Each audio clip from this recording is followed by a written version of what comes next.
Hello, everybody. Hope you're doing well. It's time for our Tuesday briefing. And so, Brother Seth and I are still recovering from a great week last week. We had almost as much fun as we could handle. Lots of fun was had. Yes, we had a great missions rally, and I'll talk more about it after we kind of get our figures. But we had great services. The World Missions Board, they hosted, and then Brother Jeffrey up in DeKalb, and they all hosted services and well attended. You pastors, attendance was phenomenal. Yeah, you pastors showed up, and that means a lot. And, we raised, I know it's going to be in excess of $10,000. I don't know exactly how much, and but we'll get all the figures together and I'll let you know. But anyway, kudos to Illinois Church of God. It was a great week, and I applaud you. And so anyway, but well, we'll give you an update on that when it gets here. But so let's get into the present. How are things going with Team Brown and growing the tribe here? We're into baby time. Any time now, we can have a baby. It's just as the hours tick off, it's 1 hour closer. It's down into crunch time, and so we're expecting a baby any day. And we're super excited. Kayla's doing well. The girls are well. We're doing good. We're looking for a good, healthy delivery, and so it's going to be great. Amen. Be praying for Brother Seth. I'm going to push him off from the shore here in the morning. I told him to get on out of here and get down there to be with his wife, and so I'll keep you posted from my perspective, but pray for you to have Godspeed tomorrow, and things go well. So we're rooting for you guys. Well, we're in a reading challenge. I want to minimally get all of us used to reading at least one book a month. Really, a week is ideal, but at least one a month. And here's a quote that I want to give us today along those lines. Never forget. Let's see. This came from a great book called Strength's Quest. Strength's Quest. One word. Discover and develop your strengths in academics, career, and beyond. And I read this a number of years ago. When did I say? 2016 when I entered this quote. So I had probably read the book. I usually have about a year lag as I'm adding these quotes. And so I probably read it around 2015. The book was written before that. It's really an excellent book. But he wrote, so you can imagine my point is how much this has changed. Even more so. Never forget that we live in a fast-moving world in which only three things are certain, besides death and taxes. Number one, rapid change. Number two, continuing knowledge explosion. Number three, increasingly complex relationships that are more difficult to maintain. And I was just thinking, when I read that early this morning, if he could know how fast things change now, and daily, and the knowledge explosion with AI, and then the complex relationships that's going on. We can't even get our pronouns. We don't know. Sir. It's just so complex. And so anyway, he says, to cope, let alone achieve in this environment, everyone faces the possibility of becoming obsolete if they don't keep learning. And that's why it's a passion of mine. Long-term, the thesis of this whole thing, long-term, it is impossible to have sustained success in life without being an avid reader and student. And so I encourage all of us, Illinois Church of God ministerial team, and I'm encouraging you as you're getting started in this new world of being a state director, be a reader. He who reads leads. He who leads long-term reads long-term. So anyway, we started with this book. I highly recommend it. And this edition, I believe it's the 2017. It's been over 1 million copies. And so there's several different editions, but this has a study guide with it too. Ordering Your Private World by Gordon MacDonald. This is one of the top 10 books that has impacted my life. If I had to give you a list of 10 books. It has a study guide at the end as well. Yeah, and because if you get the inside, you've got to get yourself, if you're going to lead others, You've got to get yourself healthy. And then also, one of my little axioms when it comes to preaching, no matter what you preach on, you are the message, especially long term. You are the message. Paul said, the things you have heard and received and saw in me do. And we are the message. So we get ourselves straightened out, we have a better chance of leading well. So how are you coming along? What's your observations? This is, just like you said, this is a tremendous book. I would encourage everybody to get a copy of this. But he said something that really stuck out to me recently while I was reading this. And he talked about driven leaders. And he said, there's nothing wrong with being a driven leader.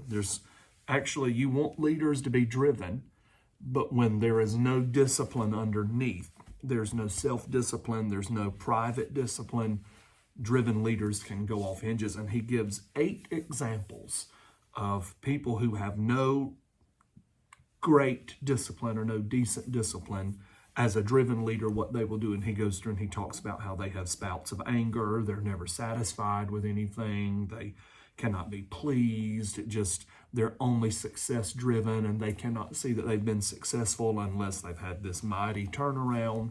And that was really amazing to me. He said, we would, from the outside looking in, we would call that successful. But deep down on the inside, that's the furthest thing from success. If you don't have your private world ordered and you don't have your personal world in order, it doesn't matter how driven you are, eventually that will unravel. So, I mean, that was a phenomenal leadership principle. If I remember that story correctly, too, the guy, didn't he lose his marriage? And he lost his marriage. He talked about a guy who he had a great job making well into the high 6 figures, and he said that the only thing that drove him was his work. He never went on vacation. He missed school dance recitals. He missed his kids' ball games. His marriage fell apart because he would come home from work and be on the phone and be working on spreadsheets. He never took time off because he didn't have his private world in order. He lost everything that he had except for that job. Yes. Well, when you were sharing that earlier this morning, it took me back how this book impacted me. The thing about the ministry is you never get done. Right. And this is true for moms, for people in other parts, other vocations, and especially if you're driven. And with technology with us all the time, it's even worse. And I remember when I read that, I started clocking out. And if you think, just yesterday, we were talking, I had one more thing to do. Brother Seth stayed, he's batching, so we invited him over to dinner last night. And I had one more thing to do, and I said, if I get this done, I won't have to come back down here. Right. And I have in my mind, this is the minimal things that have to be done. And I'm through, I'm finished. Right. And you have to set those artificial deadlines, or you won't have a life. Or you won't ever have a deadline. If you guys know this, you don't talk to me too much in the evenings, and I don't call you much in the evenings. I don't answer my emails in the evenings. I don't usually answer texts in the evenings. Not because I don't care, but you have to cut off. You have to cut separate it off. yourself. And so that came back to me as I was, because I'm pretty driven. I can be driven. And so anyway, well, the thing about this book, and for all of you guys, if Brother Seth manages to read this book in a month, then there's no excuse for any of us, because you were busy. Right. I mean, you have traveled with me on most of the mission rallies. You've been to 2 Winterfest. You've gone to 7 churches. He just got here in January. You've already been to 7 different churches. Right. You've had the youth rallies. You don't stop, and so you're going to have to make this a priority. Right. But life doesn't stop for us. Right. Yeah. Life never stops. And if you're going to grow, you have to grow. You have to make time for it. And so I want to encourage you. There's no excuse. Right. You got a baby coming, and I got all this stuff, but there's always going to be something. And so I do a lot of my reading with Kindle, and I keep books with me, but I have hard copies too. So I've always got a book. I've always got a book with me. If you got a few moments when you're waiting, you're going somewhere, don't scroll on Facebook, don't look at your Instagram account. Just set a time during the day that you do that, and spend the rest of the time investing in yourself. So I encourage you, just get it, just get Let's her get it done. done. Just Get get her it done. done. So no excuses. All right. But for all of us, and it's just because I care, I want you to do well.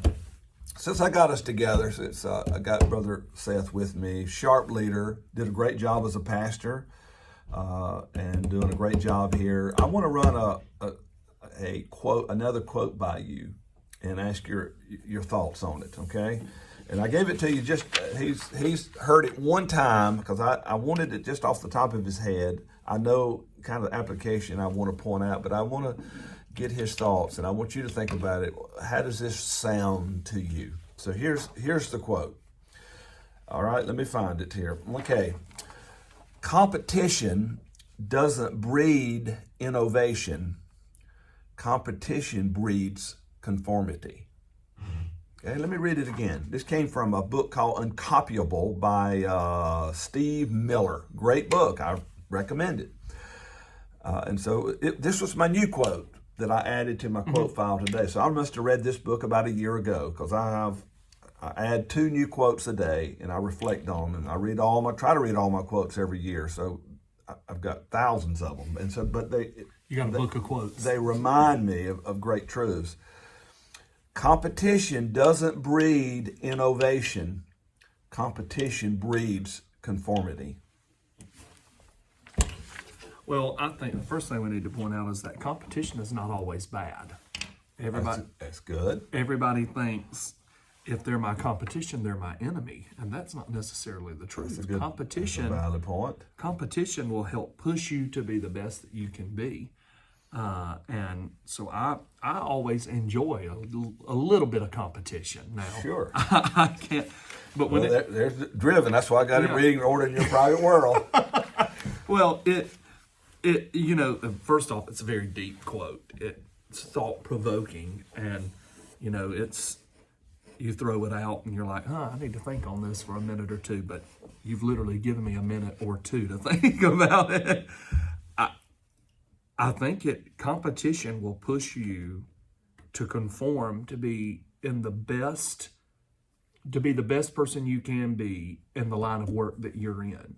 You think when we were pastoring, every church, although we were the body of Christ, it was a type of competition for us. We never wanted to lose anybody. Oh, Lord, we can't lose these people.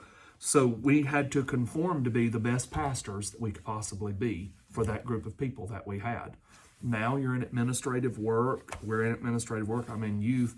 Competition pushes us. We constantly see this is what other states are doing and it's really working for them. This is what other youth programs are doing. It's really working for them. That's a healthy kind of competition. Yes. And that can push us, you and I, to be the best that we can be in the line of work that we're in. That's what I get from it. Well, that's a valid point, and I like that. I've said this publicly. I like ambitious people. I like driven people. Those are the kind of people I want to advance. If in my world, when I have an opportunity, I want to give them. I'll let God sanctify, purify that ambition. But if you don't have any ambition, is that the way I put it? If you don't have any fight in you, I can't teach you how to fight. You got to have that in you. Inside. So that's a good point. But here's if you keep doing the same thing that you've always been doing or what everybody else is doing, then the competition is that there's always going to be somebody better. Yeah. And you're letting the competition determine what you do in your court, where you're working, where you're serving, where you're pastoring. Right. So let me give you an example. Because competition is good. I've always wanted to grow and improve. But if I'm just going to be like everybody else, we see what's working. Like I pastored in the Charlotte area. Right. So you got all these dream churches. Right. And what happens, but everywhere I've ever been, we all end up, and I see this because I go to so many churches, they all end up being just alike. Just the same. And so they're competing with the surface things. Well, that's working for them, and I've got to make it here. And so, but there's always going to be somebody better than you. But innovation is when you become uncopyable, as the book says. When you're doing things, you're not going to attract everybody, but you're going to attract people that will be loyal to you. Right. innovation is how you change the world, how you change people's lives. And I did this and didn't even realize it really in my life. But I see pastors and they'll go to a church and they'll change everything just because it's not what the cool churches are doing. Right, and it runs people off. It does. And so, first of all, if it's innovation or you are conforming, you're copying what other people are doing. Okay. The first thing is I encourage you to let the mission drive you. Whatever you don't want to grow your church because you want to be larger than the church across town. Right. It's the mission that drives you. The mission that I want to reach the lost and I want to disciple the found. And so kind of my values guided me it took me years to learn my core values. But my core values are what I call my PEP values and my VI values. Okay. Under God, beginning with my family, people matter more than anything. Not what the church across town is doing, but what's best for my people. How can I help my people win? So I want to equip them for life and eternity. That's the E. And I want them to experience the presence and power of Pentecost. So those are my PEP values. And then later, the VI values is validate, inspire, validate people for who they are, and then inspire them to be all they can be, and then equip them in the process. And so equipping is a big part of it's just what I'm doing right now. It's just what I live and breathe. And so when I got there, like my last church, they had a huge choir. And I just wanted it to be huger. A lot of pastors, the first thing they did is cut that choir out and go with a praise team because that's what everybody else is doing. It's not wrong, but that's working. And so one of the most innovative things I did was not to make a change there. Right. I went against the grain. And so we became different. And people that we attracted people that wanted to sing. Everybody's not going to be a star soloist. Right. But they love to sing. And other people love choirs. And so I didn't realize it at the time, but that was one of the most innovative things I did, just by not trying to be in competition with what everybody else was doing. Sunday school. We've completely cut out Sunday school. Not because it's a sacred cow. Right. But I want my mission to equip and train people. And if you're going to make everything go through that Sunday morning sermon, and we had this working, just great Sunday school with great teachers and great facilities, one of the most innovative things I did was not change that. Right. Not cut it out. And I could go on, okay. But then I looked, I had a lot of men that couldn't, they couldn't preach. They're not teachers. They're not. But I said they could pray for me. And so I read this book by John Maxwell and about the pastor's prayer partner. Now you hear about it a lot, but nobody around me was doing that. I didn't do it because I was in competition with people. I wanted to innovate. Right. How could I find a way to get my people involved? And so I had this little statement. You don't even have to be a Christian to be my prayer partner. I need the prayer and you need the practice. Right. And so I found a way for every man in that church to get involved. And we had this dynamic pastor's prayer partner. I'll give you 40 days of prayer and fasting. Now, it's so common.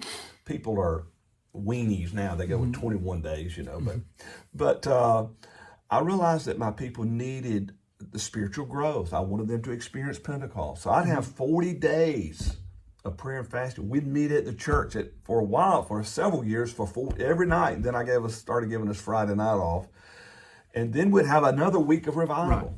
It was grueling, but it became, I called it like one of the franchises of my ministry. And I built it, I didn't tell them, but I built it around Lent. Because people need form and structure. Right. We need godly ritual. It was innovative. Nobody was doing it at the time. Right. And so because I wasn't in competition, what are they doing across town? Wow, what's that big church? No, I stayed focused on what is best for my people. And it became a huge thing. Worship arts. I had all these young people. This now, it's like in Teen Talent, playing instruments and singing is almost a sideline. Right. But years ago, I was right. My mother loved the arts. She raised me. We listened to classical music and things like that. So I had all these talented people, especially the kids in my church. And I probably got more grief with that, from people that didn't like, people up on the stage dancing around. Oh my God! Now it's so common, people don't realize everybody's doing it. But that was very innovative back in the 1990s, early 2000s. Absolutely. Innovative. But again, because I wasn't in competition with what they're doing across town, what is best for my people? How can I get more people involved? And then missions. We just got through with missions.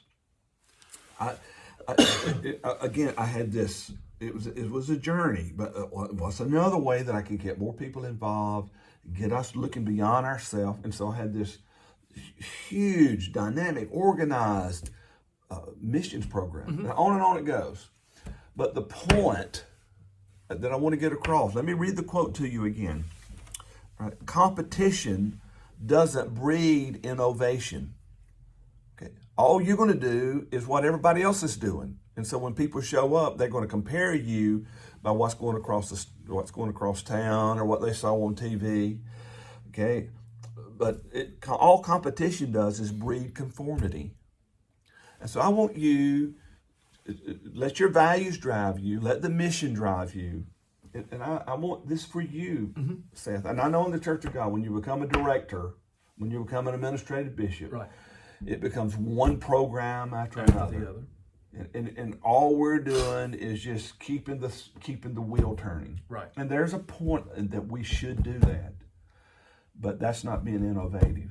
Having a great YWEA, having a great teen talent, you're gonna measure yourself by what the other states are doing. And there's nothing wrong with that up to a point, as long as we keep our hearts pure. Right. But what does Illinois need? What do these people need? I'm going to forget all the other states. God love them. I wish them the best. But I'm here to serve Illinois. These people. And when you get that frame, people matter. Of course, the Church of God matters. But our people matter more than anything. We want to equip them. We want their lives to be better because we're here. And when you do that, you're going to get innovative. It's not going to become a budget issue. It's not going to become a calendar issue. You're going to figure out a way to help these people. Right. And that's what I encourage you at your local church. Whatever your walk in life, if we're going to be in competition with one another or with the churches across town, yes, I want you to have drive. I want you to have passion.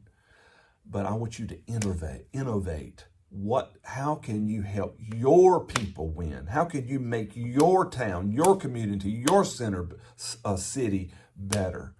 And that's when you get creative, and that's when exciting things happen.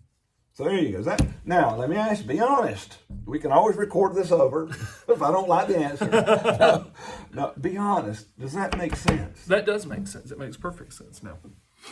Of course, we best practices we learn from other people. Best practices, especially things that has to be done.